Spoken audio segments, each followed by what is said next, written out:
اللہ کے محبوب علیہ السلام نے فرمایا حضرت عیسیٰ آئیں گے قرب قیامت میں، اور یہ ختم نبوت کی بھی دلیل ہے کہ وہ اپنی شریعت لے کر نہیں آئیں گے، حضور کی شریعت کے مطابق فتویٰ دیں گے۔ مسجد اموی کے شرقی مینار سے نیچے اتریں گے، آسمان سے نیچے اتریں گے، دو فرشتوں کے کندھوں پہ ہاتھ رکھا ہوگا، تازہ وضو کے آثار ان کے بدن سے ہویدا ہوں گے اور قطرے ٹپک رہے ہوں گے پانی کے زلفوں سے۔ فجر کی نماز کا وقت ہوگا، لوگ صفے باندھ کے انتظار میں ہوں گے، اقامت کہی جا چکی ہوگی کہ حضرت عیسیٰ آئیں گے۔ کہا جائے گا کہ آپ مصلی پہ آ جائیں، لیکن وہ حضرت امام مہدی سے کہیں گے آپ مصلی پہ آئیں، پیچھے نماز پڑھیں گے امام مہدی کے۔ میرے اور آپ کے آقا و مولا نے کہا، کروڑوں سلام ان پہ، فرمایا کہ وہ وقت کیسا ہوگا جب عیسیٰ ابن مریم آئیں گے لیکن امام تم سے ہوگا۔ تو حضرت امام مہدی کے پیچھے نماز پڑھیں گے، پھر حضور کے دین کے لیے میدان عمل میں نکلیں گے۔ اس وقت امت 3 گروہوں میں بٹ چکی ہوگی۔ احادیث آخر الزماں پڑھیے، ایک گروہ کٹ چکا ہوگا، شہید ہو چکا ہوگا، ایک گروہ فرار کا رستہ اختیار کر لے گا، منطقیں تراش لے گا، فلسفے بگا رہا ہوگا۔ اتنی بڑی طاقت کے ساتھ لڑنا ہمارے بس کا روگ نہیں ہے، اتنے اسلحے، اتنے آلات حرب و ضرب، اتنی جدید ٹیکنالوجی ہمارے بس کا روگ نہیں مقابلہ کرنا، لہٰذا عافیت قدے میں بیٹھ جائیں گے۔ یہ دوسرا گروہ ہوگا۔ تیسرا گروہ میرے حضور نے ارشاد فرمایا کہ وہ اقصی کے دروازوں پر حق کے لیے لڑ رہا ہوگا۔ حضرت امام مہدی ان کے پاس آئیں گے، ہمارے بنگلوں میں نہیں آئیں گے، ہمارے فارم ہاؤسوں میں نہیں آئیں گے، ہماری مارکیٹوں میں نہیں آئیں گے، امام مہدی ان کے پاس آئیں گے، ان کو آ کے کہیں گے بتاؤ کیا کرنا ہے۔ حضرت عیسیٰ ان کے پاس آئیں گے اور کہیں گے بتاؤ کیا کرنا ہے۔ یا تو میں بد دعا کرتا ہوں اور یہ سارے جو ہیں وہ آغوش موت میں چلے جائیں گے اور تمہیں فتح ہو جاتی ہے، اور یا پھر ہم ان کے ساتھ لڑتے ہیں، اللہ ہمیں فتح دے گا۔ حضرت عیسیٰ کے انفاس سے دجال یوں پگھلے گا جیسے نمک میں پانی پگھلتا ہے۔ وہ سب کہیں گے ہم نے تو لڑنا ہے، حضرت عیسیٰ کہیں گے چلو پھر، اور اللہ تعالیٰ جل شانہ مسلمانوں کو وہ قوت دے گا، اور آج جو دلیر بنے ہوئے ہیں، کیونکہ 57 اسلامی ملکوں کے حکمران بھیگی ہوئی بلیاں ہیں، اس لیے وہ شیر بنے، اور آج وہ مسلم خواتین پر شراب پھینک رہے ہیں۔ چند اسرائیلی نوجوان اکٹھے ہوتے ہیں اور کہتے ہیں فلاں علاقے میں چلو، غزہ کے فلاں علاقے کی عورتیں بڑی خوبصورت ہیں۔ یہ امت کا یہ آج کا درد ہے، لیکن ہمارے سینے میں ٹھنڈ پڑتی ہے حضور کے ان فرامین کو پڑھ کے کہ یہ کسی پتھر کے پیچھے چھپ کے پناہ لینا چاہیں گے تو مخبر صادق آمنہ کے لال نے فرمایا وہ پتھر آواز دے کے مسلم مجاہد کو کہے گا ادھر آ، یہ ظالم میرے پیچھے چھپا ہوا ہے۔ کوئی درخت بھی ان کو پناہ نہیں دے گا سوائے الغرقت نامی ایک درخت کے، جس کے بارے میں وہ جھاڑی ہے، حضور فرمایا شجرۃ الیہود، یہ یہودیوں کا درخت ہے، یہ صرف پناہ دے گا، اس کے علاوہ کوئی ان کو پناہ بھی نہیں دے گا۔ اور سنو تمہیں ٹھنڈ پڑنی چاہیے، ہمارا اندر سلگ رہا ہے اس وقت امت کے حالات کو دیکھ کے، لیکن خزاں کے بعد کا موسم بہار ہوتا ہے، انشاءاللہ وہ وقت آنے والا ہے، اور یہ حضور کا فرمان اور صحیح حدیث ہے۔ اللہ کے محبوب نے ارشاد فرمایا پتھر اور گارے سے اور اینٹ اور جو ہے وہ مٹی سے بنا ہوا کوئی گھر، اون اور چمڑے کا بنا ہوا کوئی خیمہ پھر ایسا نہیں رہے گا جہاں کلمۃ الاسلام داخل نہیں ہوگا۔ گویا شرق سے غرب تک، شمال سے جنوب تک، کائنات کی ایک ایک چھت پہ جھنڈا میرے حضور کے نام کا جھول رہا ہو۔ اللہ کا وعدہ ہو والذی ارسل رسولہ بالہدی ودین الحق لیظہرہ علی الدین کلہ، اللہ نے وعدہ کیا کہ دین اسلام کو میں غالب کر کے رہوں گا، رسول کو بھیجا اس لیے ہے، اور وہ زمانہ وہ وقت دیکھے گا 40 سال تک خلافت علی منہاج النبوہ قائم رہے گی، حتیٰ کہ بکری گھاٹ کے اوپر پانی پی رہی ہوگی تو شیر آئے گا تو ایک کونے میں پانی پی کے چلا جائے گا، اس کو ہمت نہیں ہوگی کہ بکری کو آنکھ اٹھا کے دیکھے کہ مسلمانوں کا خلیفہ بیٹھا ہوا ہے۔ 40 سال تک یہ امن قائم رہے گا اور پوری دنیا کے اوپر جھنڈے میرے حضور کے جھولتے رہے۔ اور یہ وقت آنا ہے، میں نے اور آپ نے اپنی نسلوں کو بتا کے جانا ہے دجال کے بارے میں۔ صحابہ دجال کے بارے میں اپنی نسلوں کو یوں سکھاتے تھے جیسے قرآن کی آیتیں سکھائی جاتی ہیں۔ صحابہ کہتے ہیں حضور نے ہمیں دجال کے بارے بتایا اور تھوڑے فاصلے پر کھجور کا ایک جھنڈ تھا اور حضور بیان کر رہے تھے، اور اس طرح حضور نے کہا کہ بس وہ بہت جلد آنے والا ہے، تو ہمیں لگا کہ اس جھنڈ کے پیچھے ہوگا کہیں، ابھی نکل کے آ جائے گا۔ اس قدر صحابہ کو بتایا کہ بہت جلد دجال ظہور پذیر ہونے والا ہے، اور آج تو دجالی فتنے پوری طرح سے محو نفوذ ہیں، اور گلی گلی دجال اپنی تمام تر توانائی کے ساتھ مسلمانوں کو جو ہے وہ کیپچر کر رہا ہے۔ میں کہتا ہوں اگر ہم نے اپنی نسل کو نہ بتایا تو آنے والی نسل ہماری دجال کے قبضے میں ہوگی اگر اس کے ساتھ نفرت پیدا نہ کی تو، کیونکہ وہ بھرپور پیکج بھی دے گا، زندہ بھی کرے گا، مارے گا بھی۔ آج بھی لوگ کہتے ہیں جناب جو ہے وہ ہم نے اپنی معیشت بھی تو بچانی ہے، ہمارے ایوان بالا کے اندر قرارداد پیش کی کہ ہمیں بھی ڈالر چاہیے، تو وہ پیکج بھی دے گا اور دوسری جانب خوف بھی دے گا،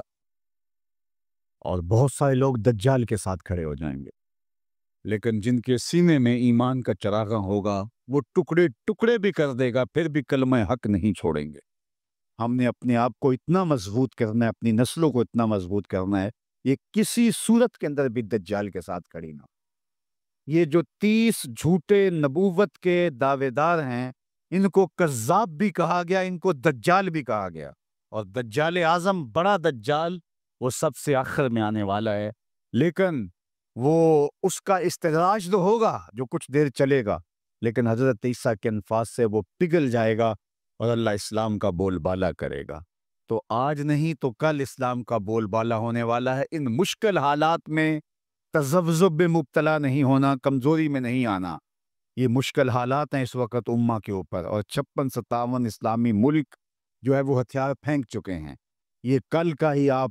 جنرل اسمبلی کا اجلاس اٹھا کے دیکھیے، کشمیر کی بات کی ہی نہیں گئی، چھوڑ دیا کشمیر کو، فلسطین کا بھی نام چھوڑ دیں کوئی پرواہ نہیں، زمانہ چھوڑ دیں۔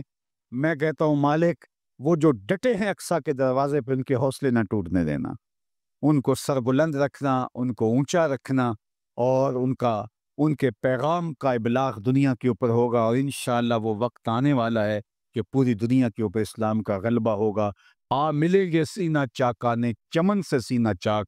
بزم گل کی ہم نفس باد صبا ہو جائے گی، شبنم افشانی پیدا کرے گی میری سوز و ساز،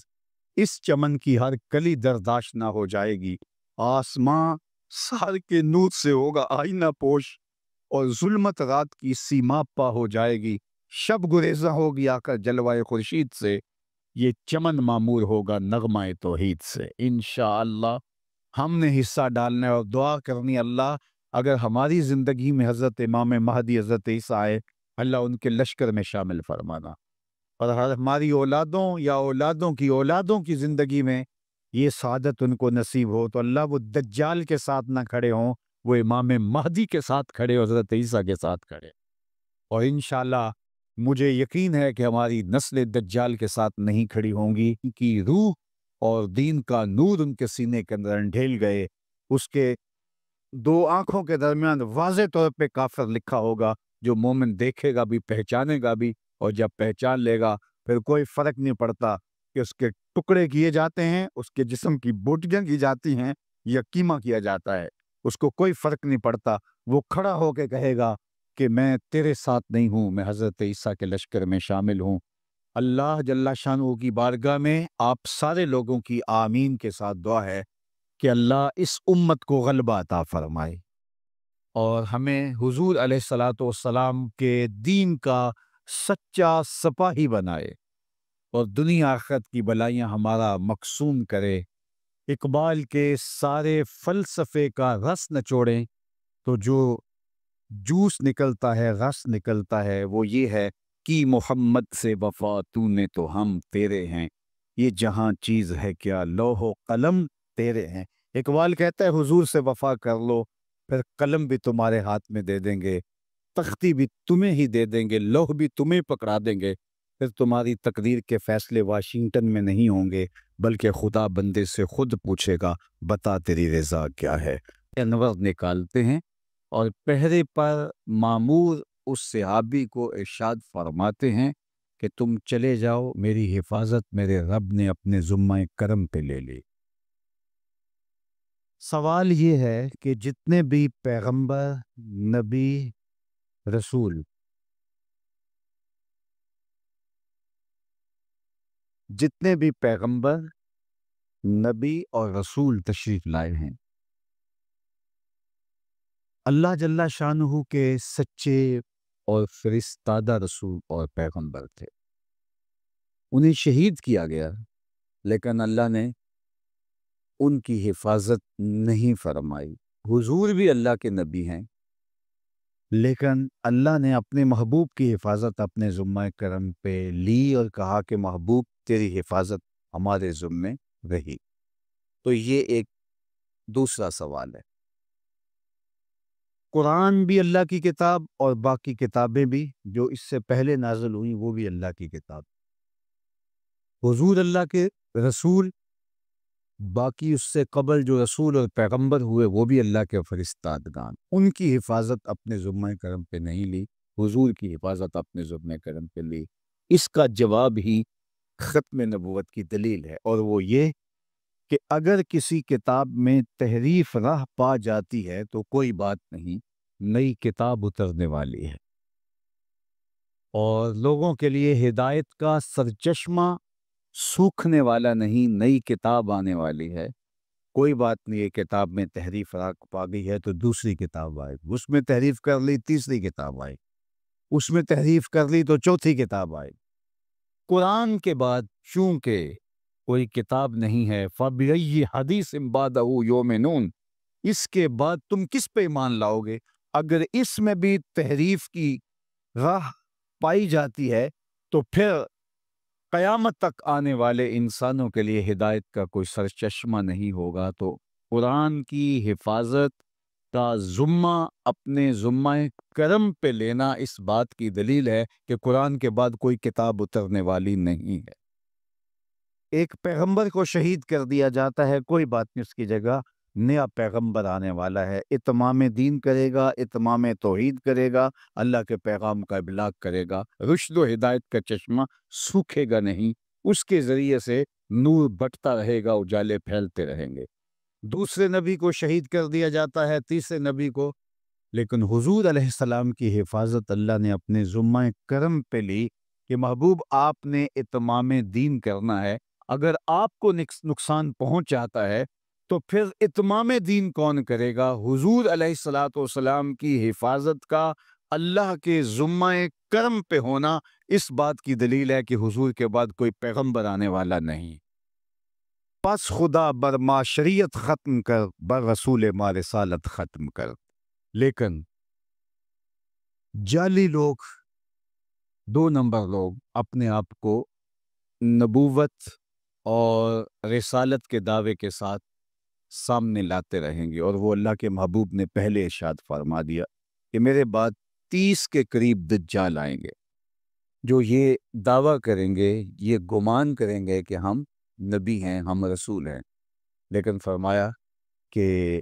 میرے بعد کوئی رسول نہیں ہے، میں آخری نبی۔ تو مختلف ادوار کے اندر لوگ آتے رہے اور جنہوں نے ادعائے نبوت کیا۔ خود جناب رسالت مآب صلی اللہ علیہ وآلہ وسلم کے زمانے میں مسلمہ کذاب یمامہ کا ایک شخص اٹھا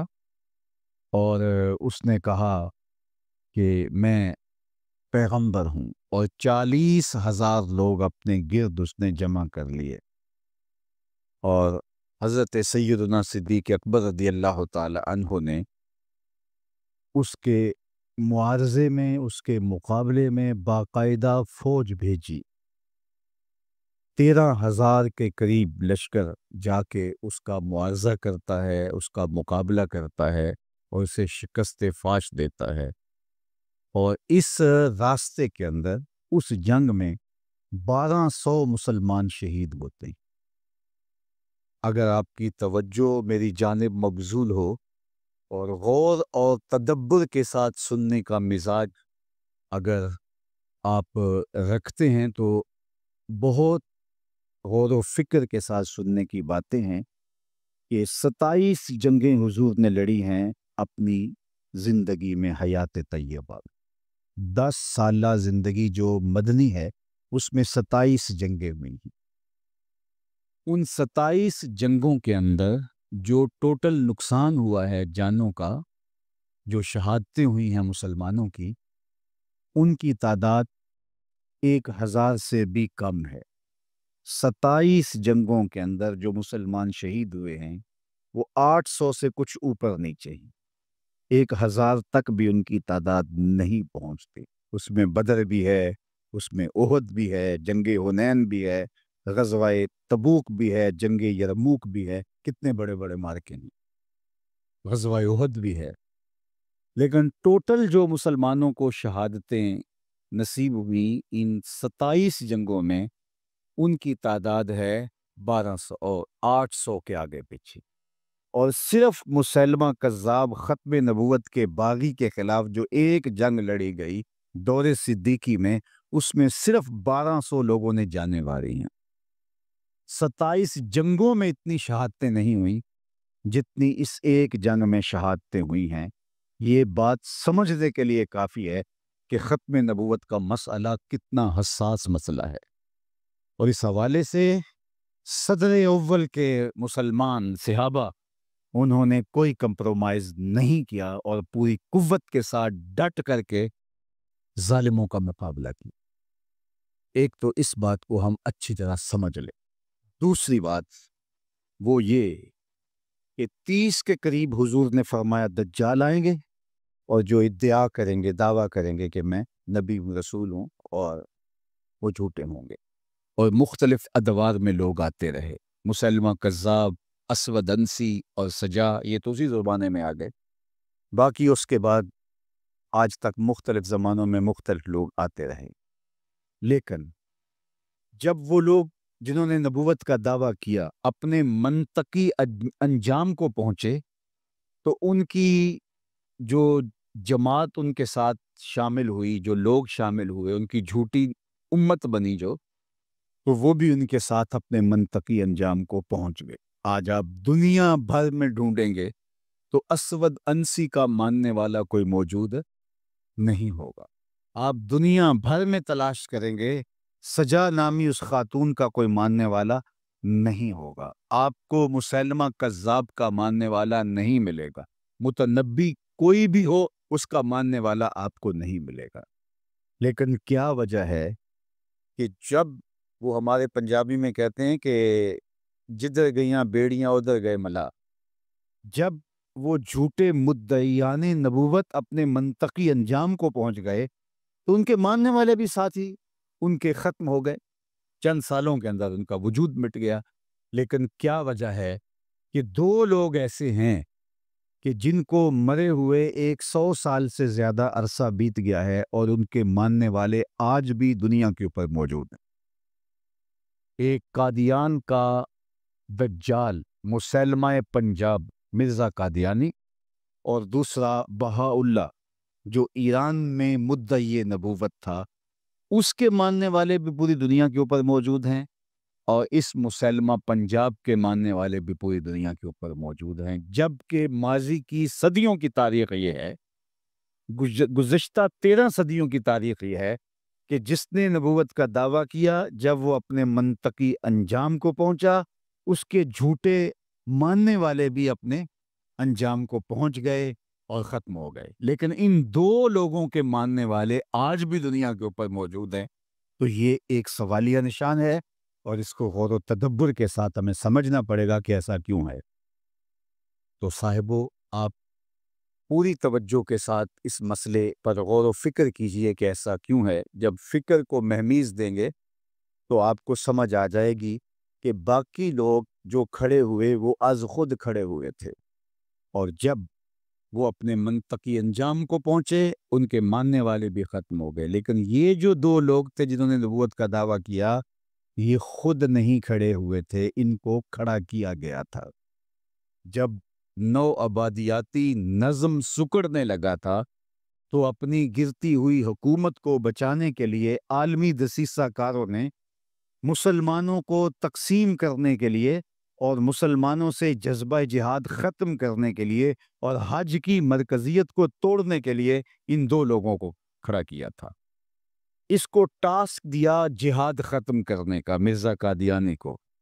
اور بہاؤاللہ کو جو ٹاسک دیا وہ تھا حج کے اجتماع کو متاثر کرنے کا، اور اس نے ایک ماڈل تیار کر لیا اور جگہ جگہ تیار کر کے رکھوائے، اتنی دور حج کرنے کے لیے جاتے ہو یہیں گھوم لو۔ اور یہ خود کہتا ہے کہ میں نے جہاد کی ممانعت پر، ترک پر اتنا لکھا ہے کہ اگر اس کو جمع کرنا ممکن ہو تو 50 الماریاں کتابوں سے، پمفلٹوں سے بھر جائیں جو میں نے جہاد کے خلاف لکھا ہے اور اطراف و اکناف عالم میں پھیلایا ہے۔ تو اس کو ٹاسک دیا گیا تھا کہ مسلمان کے سینے سے جہاد کو ختم کیا جائے، چونکہ انگریز نے حکومت چھینی تھی مسلمانوں سے۔ ہندو تو پہلے بھی غلام تھے، اب وہ ان کے غلام ہو گئے، انہیں ہندوؤں سے ڈر نہیں تھا، انہیں ڈر تھا مسلمانوں سے۔ فروغ آدم خاکی سے انجم سہمے جاتے ہیں کہ یہ ٹوٹا ہوا تارا مہ کامل نہ بن جائے۔ اس لیے وہ قوت جسے جہاد کہتے ہیں اس کو ختم کرنے کے لیے مرزا غلام محمد قادیانی کو کھڑا کیا گیا، اور اس کی جتنی بھی تحریرات ہیں آپ پڑھ کے دیکھیں تو اس میں اس نے جہاد کے خلاف بات کی ہے کہ یہ نہیں ہونا چاہیے، یہ قلم کا زمانہ ہے، جہاد کا زمانہ نہیں ہے۔ اگرچہ امت مسلمہ نے اس کو مسترد کر دیا اور وہ بدترین موت مر گیا، لیکن چونکہ جنہوں نے کھڑا کیا تھا وہ تو آج بھی ان کی سرپرستی کر رہے ہیں، لہٰذا ان کے ماننے والے آج بھی موجود ہیں۔ اس دور کے اشرافیہ نے مانا تھا، کیونکہ تاج برطانیہ کے زیر سایہ یہ پودا کاشت کیا گیا تھا اور ان لوگوں کو اس کے سائے میں لا کے بٹھایا گیا تھا، تو اس دور کے اشرافیہ نے مانا تھا اور اس کو اپنا معاذاللہ پیغمبر کہا تھا، اور آج بھی مغرب دھڑا دھڑ ان کو ویزے دیتا ہے، جبکہ آج ان ممالک کا ویزا لینا کار دارت، لیکن ان کو ایک سیکنڈ میں ویزا مل جاتا ہے، اور وہ اس لیے کہ ان کے سرپرست جو ہے وہ ان کو جو ہے وہ راستہ دیتے ہیں اور ان کو حفاظتوں کا حصار دیتے ہیں اور ان کو تکریم دیتے ہیں۔ اس لیے آج بھی پاکستان کے اندر ایک سال میں محتاط اندازے کے مطابق 10,000 لوگ ایک سال میں بیرون ملک جانے کے لیے اپنے آپ کو مرزائی لکھ رہے ہیں، اور مرزائی لکھنے کا مطلب مرزائی ہو جانا ہے۔ اگر کوئی شخص کہتا ہے کہ چلو کوئی بات نہیں میں اوپر اوپر سے لکھ رہا ہوں، شریعت کے حکام ظاہر پہ ہوتے ہیں، وہ مرزائی ہو جاتا ہے۔ اور ہمارے قریب ایک واقعہ ہوا کہ ایک شخص نے بیرون ملک جانے کے لیے کاغذ بھرے اور اس کے اوپر مرزائی لکھا، لیکن ابھی جا نہیں سکا تھا، وہ بدبخت کہ موت کی گھاٹ اتر گیا اور اللہ کی گرفت میں آ گیا۔ تو اس کے خاندان والوں نے کہا کہ چونکہ یہ تو ایک طریقہ تھا باہر جانے کا، اسے مسلمانوں کے قبرستان میں دفن کر دیا گیا، لیکن پھر بعد میں وہ مسلمانوں کے احتجاج کی وجہ سے اس کو اکھاڑ کر کے مسلمانوں کے قبرستان سے نکالا۔ تو یہ بات ذہن میں رکھیے گا کہ یہ خود کاشتہ پودا نہیں ہے، بلکہ یہ یہودیت کا کاشت کیا ہوا پودا ہے۔ اس لیے علامہ اقبال نے کہا تھا کہ مرزائیت یہودیت کا چربہ ہے، اور کسی نے کہا تھا کہ یہ اسلام کے بھی دشمن ہیں اور پاکستان کے بھی دشمن، اور انہوں نے ہمیشہ اسلام کو نقصان پہنچایا اور انہوں نے ہمیشہ پاکستان کو نقصان پہنچایا۔ لیکن دنیا کی تاریخ کا یہ انوکھا باب ہے کہ پاکستان کی نیشنل اسمبلی میں ان کو قانوناً پاکستان کے آئین اور دستور کے مطابق کافر ڈکلیئر کیا گیا، لہٰذا انہوں نے اس کو مانا نہیں، تسلیم نہیں کیا اور در بدری کی ٹھوکریں کھا رہے ہیں اور ذلیل و رسوا ہو رہے ہیں۔ لیکن یہ قانون باقی رہے گا، آئے دن چھیڑ چھاڑ کی جاتی ہے اور یہ کوشش کی جاتی ہے اور لوگوں کے دل میں ان کا جو ہے وہ ان کو مظلوم بنا کے پیش کیا جاتا ہے کہ یہ بھی تو اس ملک کے باسی ہیں، ان کو بھی حق ہونا چاہیے، اور یہ حکومت فیصلہ واپس لے لے کسی طرح سے یا اس کے اندر کوئی ترمیم کر لی جائے۔ لیکن میں کہتا ہوں کہ آسمان تو پھٹ سکتا ہے، زمین کے ٹکڑے تو ہو سکتے ہیں، چاند بے نور ہو سکتا ہے، سورج بے نور ہو سکتا ہے، لیکن مرزائی کل بھی کافر تھے، مرزائی آج بھی کافر ہیں اور مرزائی کل بھی کافر رہے۔ مرزائی کبھی بھی جو ہے وہ اس دائرے سے نہیں نکل سکتے، کیونکہ جو حضور کے ختم نبوت کا منکر ہے وہ کافر ہے۔ دوسری بات آپ کی توجہ چاہوں گا، اللہ آپ کے جذبوں کو سلامت رکھے، لیکن میں چاہوں گا کہ زیادہ سے زیادہ آپ اس مسئلے کو سننے کی کوشش کریں۔ نعروں کا ذوق آخر میں بعد میں یا اس سے پہلے بھی میرا خیال آپ پورا کر چکے ہوں گے، بس میری گفتگو کی طرف آپ کی توجہ رہے۔ تو یہ جہاد کے خلاف ایک عملی تحریک تھی اور اس کی سرپرستی ان لوگوں نے کی جن کو جہاد سے خطرہ تھا، اور یہ وہی لوگ تھے جنہوں نے مسلمانوں سے حکومت چھینی تھی۔ پاکستان بننے کے بعد بھی انہوں نے پاکستان کو قبول نہیں کیا۔ آج بھی ربوے کے اندر جو قبریں ہیں، وہاں جو لوگ ان کے دفن ہوتے ہیں ان کو امانتاً دفن کیا جاتا ہے۔ وہ کہتے ہیں کہ پاکستان ٹوٹ جائے گا، ان کے عقائد میں یہ شامل ہے، اور ہم ان لاشوں کو اٹھا کے قادیان میں جا کے دفن کریں گے۔ جب پاکستان ایٹمی طاقت بنا تو پوری دنیا کے اوپر چراغاں کیا گیا، لیکن ربوے میں سوگ منایا گیا۔ اور جب پاکستان دو لخت ہوا، پاکستان جب ٹوٹا اور بنگلہ دیش اور پاکستان دو الگ حصوں میں بٹا، تو اس وقت قادیان میں چراغاں کیا گیا تھا اور ان کا خیال تھا کہ پاکستان بھی عن قریب ٹوٹ جائے گا۔ لیکن میں بار بار کہہ چکا ہوں، مشکل وقت قوموں پہ آتے ہیں، آتے رہیں گے، ہمارے گھروں میں بھی آتے ہیں، خاندانوں میں بھی آتے ہیں، بستیوں شہروں میں بھی آتے ہیں، لیکن سن لیجئے، پاکستان ختم ہونے کے لیے نہیں، قیامت تک قائم رہنے کے لیے معرض وجود میں آیا۔ پاکستان مٹنے کے لیے نہیں بنا تھا، یہ سبز ہلالی پرچم قیامت تک فضاؤں میں جھولتا رہے گا، اور پاکستان کل بھی زندہ باد تھا، پاکستان آج بھی زندہ باد ہے، اور پاکستان کا نام روشن رہے گا۔ مشکل وقت گزر جائے گا انشاءاللہ، اور پھریرے پاکستان کی عظمتوں کے لہراتے رہے۔ تیسری بات، اور میری گفتگو اختتام کی طرف چلی جائے گی،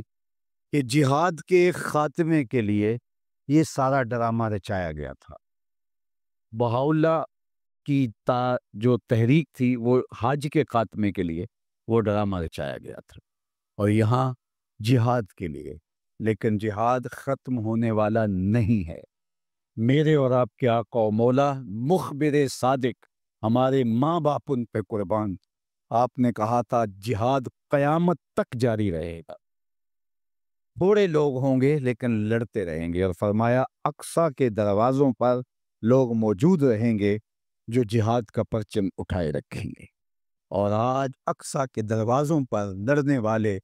غزہ کے ان مجاہدوں کو ہم سیلوٹ کرتے ہیں، سلام پیش کرتے ہیں کہ پوری دنیا نے ان کا ساتھ چھوڑ دیا اور کفر اسرائیل کے ساتھ آ کے کھڑا ہو گیا۔ اپنے سرکاری جہاز میں بیٹھ کے بھی برطانیہ کا وزیر اعظم پہنچ سکتا تھا اسرائیل میں، لیکن اس نے ترجیح دی جنگی جہاز میں بیٹھ کر کے وہاں پہنچنے کی، اور اس نے عملاً بتایا بھی اور کہا بھی کہ میں اس لیے جنگی جہاز میں